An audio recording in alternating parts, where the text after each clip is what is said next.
My name's Edward Miller. I'm just an ordinary man, 45 years old, living in a small town on the edge of Europe with my son, Daniel. Ever since my wife passed away a few years back, I've been raising him on my own. Life hasn't been easy, but every time I see Daniel smile, it's like all the weight on my shoulders just fades away. That morning, sunlight slipped through the window of our small wooden house. I was making a simple breakfast, toast, and a glass of warm milk. Daniel sat at the table, book in hand, yawning as he tried to study. I smiled watching him. "Daniel," I said gently, pouring the milk, "don't forget you've got a test today. I know you'll do great." His eyes lit up. "Dad, someday I want to get into the best university. I want to make you proud." My chest tightened. I nodded, hiding the lump in my throat. "Son, I've been proud since the day you were born. Whatever you dream of, I'll always be here to back you up." After breakfast, I walked him to school. Along the way, I saw kids in crisp uniforms running around while their parents chatted with each other. I clutched my worn-out work bag a little tighter and thought, I'll do anything for your future, Daniel, even if it costs me everything. That day felt like any other, until it didn't. When I arrived at the factory where I'd worked for years, the air felt heavy. Workers were crowded around the bulletin board, their faces pale, eyes restless. I stepped closer to read the bold headline, "Employee Layoffs." My hands trembled. My heart raced as I scanned the names, praying I wouldn't find mine. But when I reached the M's, my breath stopped cold. Edward Miller. The world just froze. I'd given everything to this company. Overtime, extra shifts, even showing up sick. None of it mattered. My name was still there. I stood there, stunned, my mind echoing with one thought. What about Daniel? His school? His future? A coworker put a hand on my shoulder. "Edward, I'm sorry, man. Maybe this is just how life goes." I forced a weak smile, swallowing the pain. Inside, I promised myself, I can't give up. Daniel has to stay in school. I'll find a way, even if it kills me. That evening, Daniel greeted me with shining eyes, waving his exam paper. "Dad, look, I got the highest score in class." I smiled, though inside my heart was in pieces. I ruffled his hair and whispered, "I'm so proud of you, son. Keep working hard. Never stop chasing your dreams."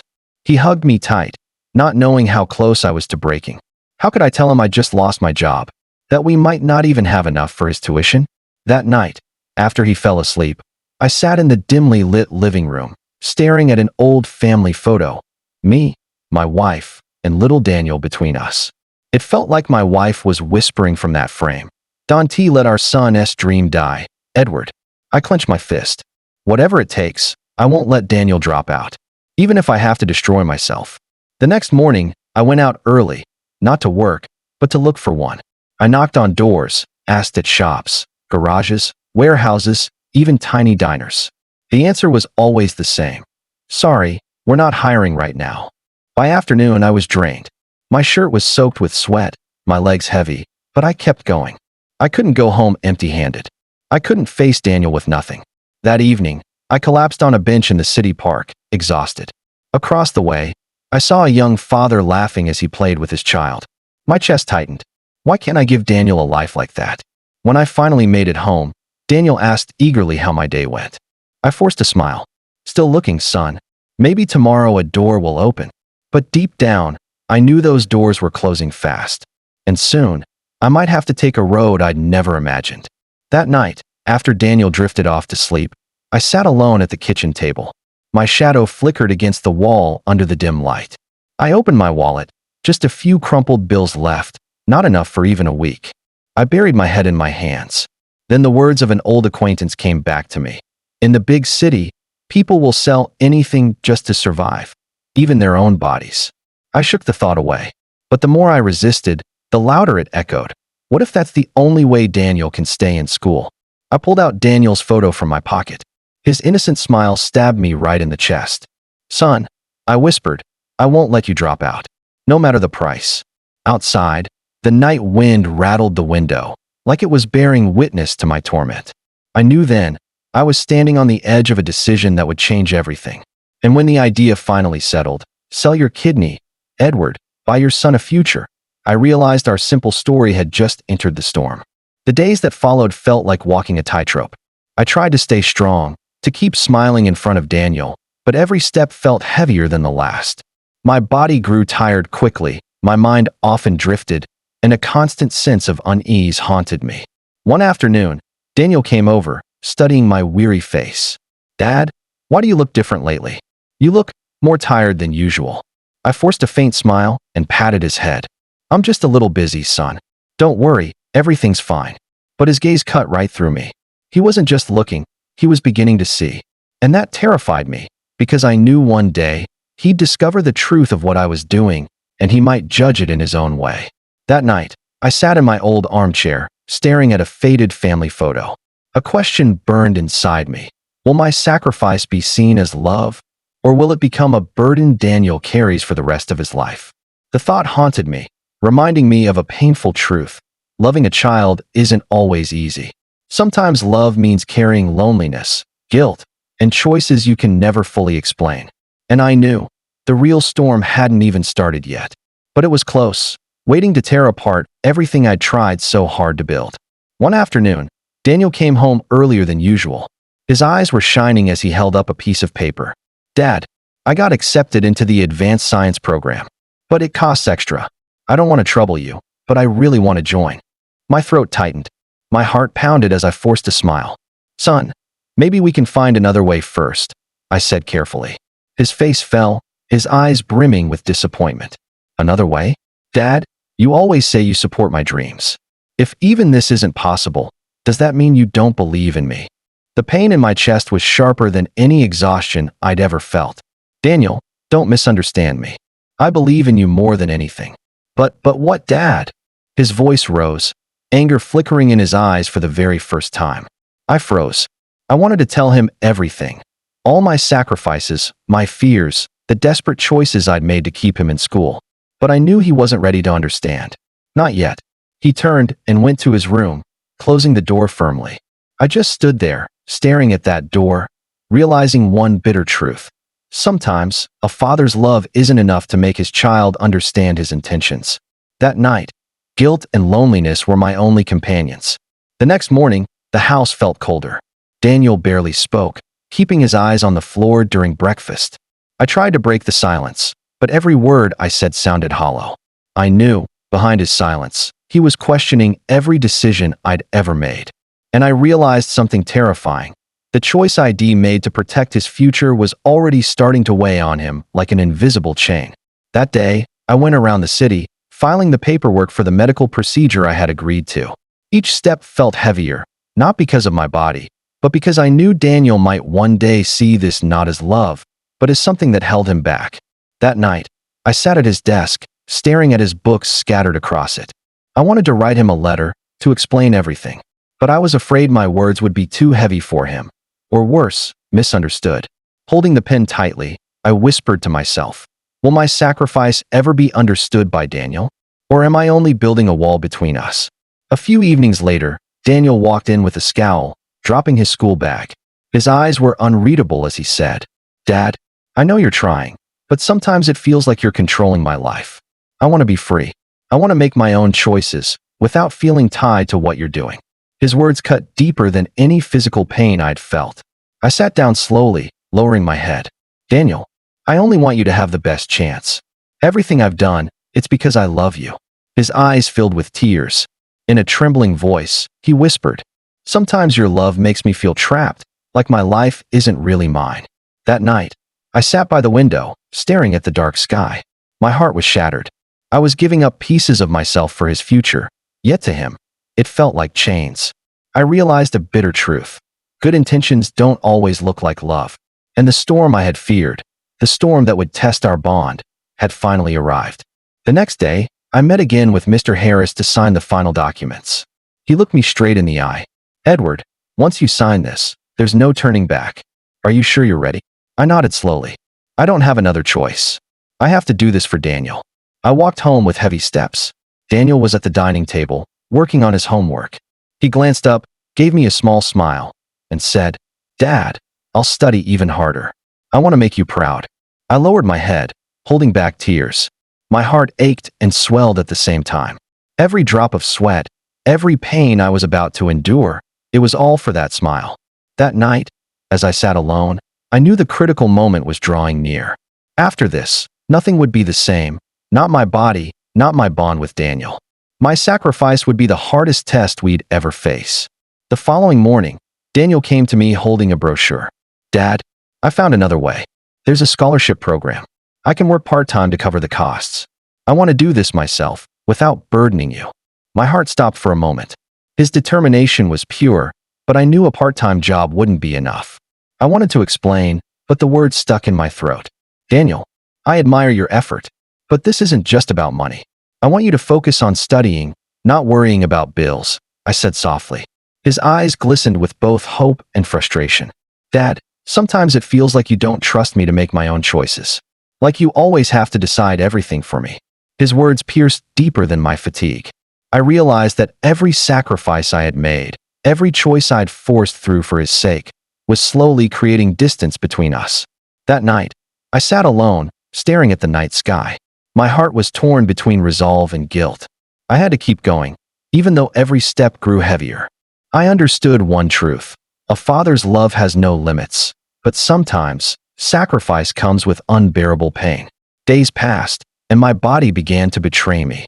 Breathing grew harder, my strength faded, and even simple tasks felt crushing.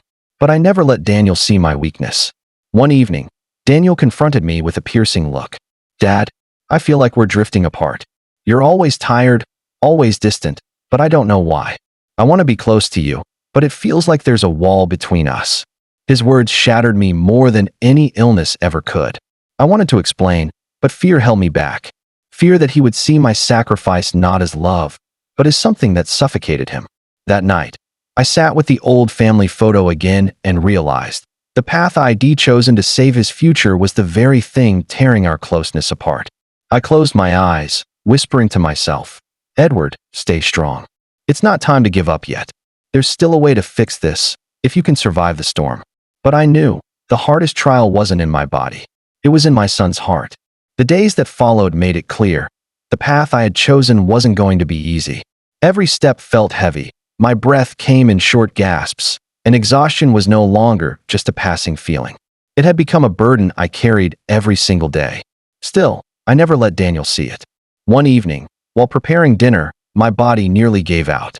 I stumbled, catching myself on the counter. Daniel rushed over, his face full of panic. "Dad, are you okay?" I forced a weak smile. "I'm fine, son. Just a little dizzy.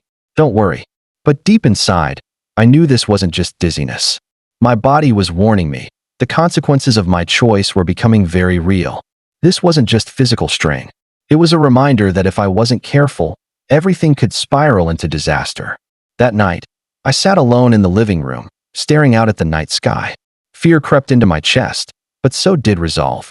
I had to endure. I had to stay strong, not just for Daniel, but to keep the promise I made to myself. Nothing would stand in the way of his dream. Yet I knew the storm ahead would be stronger than anything I had ever faced, and the real test had only just begun. The next morning, I went back to the hospital for another checkup. Dr. Anderson studied me with concern. "Edward, I'm worried. Your body is showing signs of extreme fatigue. If you keep pushing without rest, complications could arise." I swallowed hard, hiding the fear inside me. "I understand, doctor, but I don't have another choice. I have to do this for Daniel." On the way home, I looked up at the gray sky. Every beat of my heart felt like a reminder of what I was risking. This battle wasn't just against my own body. It was about my relationship with my son and the vow I had made to protect his future. That night, sitting in silence, I looked at a photo of Daniel smiling. I whispered to myself, "Edward, you have to hold on. Whatever happens, Daniel must have a future."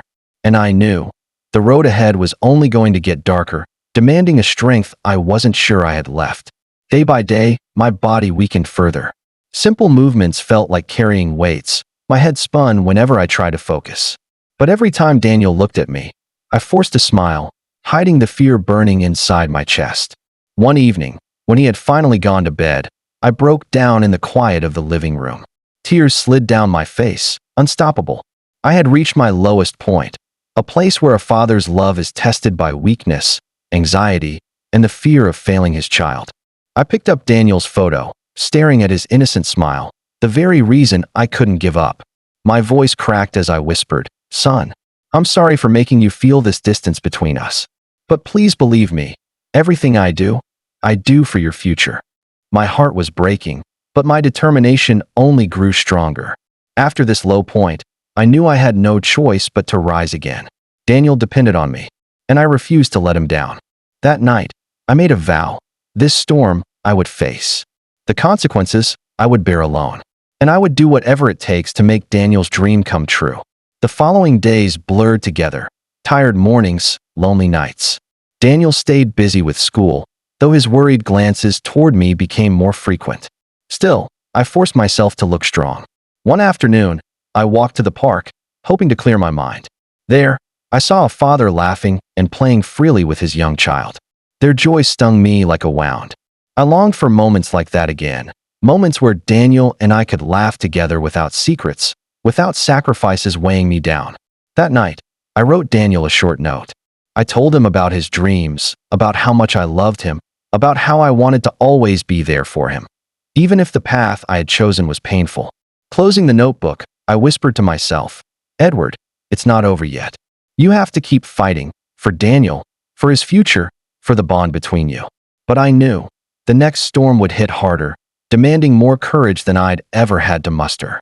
Then came the day I sat at the dining table, staring at the final hospital documents. My hands trembled, my heart pounded.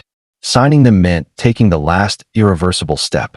Daniel walked in, his eyes lighting up. "Dad, I got the highest score today. You're proud of me, right?" I smiled and patted his head, pride mixed with guilt. How could I celebrate his achievement when I knew the risk I was about to take could shatter everything? That night, I sat by the window, staring at the stars. The papers on the table felt like a weight on my soul. I realized something painful. Sometimes a father's love isn't just about courage or sacrifice. It's about facing impossible choices, the kind that tear you apart. I drew a deep breath and decided, no matter the risk, I had to move forward. Because Daniel's future was worth more than my fear. The next day, my strength faded even further. Walking, breathing, everything demanded effort. Still, when Daniel came running to me, proudly holding his finished school project, I forced a smile through the pain. "Look, Dad, I did it," he said, beaming. Tears filled my eyes. I was proud, but terrified. What if I wouldn't be here long enough to see him keep growing, keep shining? That night, I wrote in my notebook again, "Daniel, I love you more than anything. I hope one day you'll understand everything I've done was for you." But deep down, I knew the sacrifice I had chosen wasn't just testing my body. It was testing the fragile bond between us, a bond one prayed wouldn't break. Finally, the day came. I sat in the hospital room, the final form in front of me. My hands shook as I reached for the pen. Daniel lingered at the door, his eyes filled with fear. "Dad, does this really have to happen? I don't want you to get hurt." I looked at him, my voice low but steady. "Son, this is the only way. I'm doing this for you. I want you to chase your dream without fear, without burden." His eyes brimmed with tears. For the first time, I saw my own fear reflected in his. I knew that once I signed, nothing would ever be the same, for him or for me. The next morning, as I stepped into the hospital, my heart thundered in my chest. Dr. Anderson gave me a firm but understanding look. "Edward, are you ready?" I swallowed hard, forcing down every trace of fear. "Yes, doctor. I have to do this, for my son." But as the procedure began, my body faltered. Pain surged stronger than I had ever felt. My breath came shallow, my strength crumbled. I realized in horror that I might not make it through. In the waiting room, Daniel had no idea what was happening. I pictured his face, his panic, his heartbreak, and my own heart tore apart. Even through the agony, one thought kept me alive. I have to hold on. I have to survive. Because Daniel's future depends on it. A few hours after the procedure, I realized the results weren't exactly what I had hoped for. My body felt unbearably weak, and Dr. Anderson looked at me with a heavy expression. "Edward, the complications came faster than we expected. You need complete rest. Recovery is going to take a long time." I swallowed hard, pushing down the panic rising inside me. This wasn't just pain. It was my first real failure after everything I'd sacrificed. And I was terrified. Terrified that this weakness of mine might take away the very chance I'd been protecting for Daniel all along. At home, Daniel stared at me with worried eyes. "Dad, you look so weak." I'm scared." My heart shattered. I wanted to reassure him, to say something strong, but the words caught in my throat. Deep down, I knew every sacrifice I had made was now facing its hardest test. My own body was rebelling, and Daniel might soon see me not as his protector, but as a burden. That night, I sat alone in the living room, gazing out the window at the dark sky. I knew one final choice had to be made, the hardest step yet, maybe the only way left to secure Daniel's future. And I realized this decision would shape the rest of our lives. The next morning, I sat at the table with the final documents laid out before me. My heart and mind waged war. One part of me wanted to secure Daniel's education no matter what. The other feared the physical consequences that might be far worse than I'd imagined. Daniel walked in quietly, his eyes full of worry and hope. "Dad, you don't have to carry this all alone. We can figure out another way, right?" I gave him a weak smile, patting his head. But inside, I knew this wasn't about finding another way. This path was the only one that guaranteed his future. I took a deep breath and whispered, "Son, sometimes being a father means making the hardest choices. But believe me, everything I do for you." With trembling hands, I signed the papers. Fear, sorrow, and love crashed over me all at once. I knew this step would be the ultimate test, whether I could endure and whether Daniel would ever truly understand my sacrifice. That night, sitting by the bedroom window, I whispered to myself, "Edward, this is your last road. You have to survive, for Daniel, for the love of a father that never quits." The next day, my body felt close to its breaking point. Every breath was heavy, every movement drained what little strength I had left. Yet in front of Daniel, I forced a smile, hiding the fire that burned inside my chest. He looked at me with confusion and fear. "Dad, you look so tired. I'm scared something's going to happen to you." My heart ached. I wanted to tell him the truth, but the words felt too heavy. I simply laid my hand on his shoulder and said, "I'm fine, son. Just a little tired." That night, while he slept peacefully, I sat in the living room, weak and restless. I realized the last step I'd taken was already showing its toll, and the biggest storm was still ahead. I breathed deeply, staring at the night sky outside the window. "Edward, you have to hold on. For Daniel, for his dreams, for the bond that's slipping through your fingers." And in that silence I understood. The greatest test of a father isn't only about what he can sacrifice physically, but about enduring the emotional weight that could tear his heart apart from the very child he's fighting for. Days passed, and the tension grew heavier. I sat alone in the living room, staring at Daniel's photo on the table. Guilt and fear ate away at me. Was my sacrifice really making him happy, or was I just a chain holding him back? When Daniel came in, his eyes were filled with hurt. "Dad, I know you're doing all of this for me, but sometimes I feel like you're holding me back. I want to be free, but I don't want to see you suffer either." His words cut deeper than any physical pain I'd endured. I wanted to hold him, explain everything, but I knew no words could ease the weight of his heart. I lowered my gaze, my voice soft. "Son, I only ever wanted the best future for you. Everything I've done, it's never been to stop you. It's always been to protect you, to give you the chance you deserve." But even to my own ears, the words sounded hollow. That night, staring out into the dark sky, I felt the storm inside me reaching its peak. The final choice loomed closer, one last act of courage, one last sacrifice that would decide everything. And then the day came. I stood outside the hospital, staring at the building that had already witnessed too much of my pain. My heart thundered.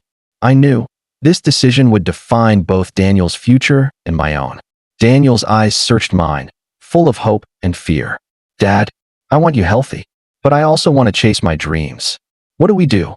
I swallowed hard, holding back tears. Every path ahead looked impossible. This final choice was the only way to keep Daniel in school, but the cost would demand everything left of me. I took a long breath, my chest heavy. "Son, sometimes a father has to take the hardest road, even if it hurts. I've chosen this path, for your future, for a love that can't be measured by anything." With shaking hands, I walked into the hospital, ready to face the final consequence of my sacrifice. I knew this would change everything, not just my body, but the way Daniel would see his father forever. That night, before the final step began, I stared out the hospital window and whispered, "Edward, this is your last test. You have to endure. For Daniel, for love that never gives up." Days blurred together. The procedures drained me, my body weaker than I'd imagined. But as time passed, something shifted. The crushing fatigue began to ease, little by little. One afternoon, I walked into Daniel's room, smiling faintly. "See, son, I'm starting to feel better." He ran to me, hugging me tight. "Dad, I'm so glad you're okay. I promise I'll work harder in school, for you." Tears stung my eyes. Every sleepless night, every moment of fear, every ounce of pain, it all felt worth it in that embrace. Weeks later, Daniel came home with his report card, his smile lighting up the whole room. "Dad, look, I made it to the top of my class." My chest swelled with pride. I pulled him close, my voice trembling. "Son, I always knew you could do it. All I've ever wanted was for you to have a bright future." He looked at me with tears in his eyes. "Dad, I understand now. Everything you did, it wasn't to hold me back. It was to protect me. Thank you." That night, sitting by the window, I gazed at the stars with a peace I hadn't felt in years. The storm was finally behind us. The sacrifices, the fear, the pain, all of it had led to this moment of light. And I whispered to myself, "Edward, you made it through the storm. Now it's time to face the future, with courage, with hope, and with love." That day, Daniel and I sat together in the living room, opening a notebook and planning for the future. We talked about school, hobbies, and the dreams he wanted to chase.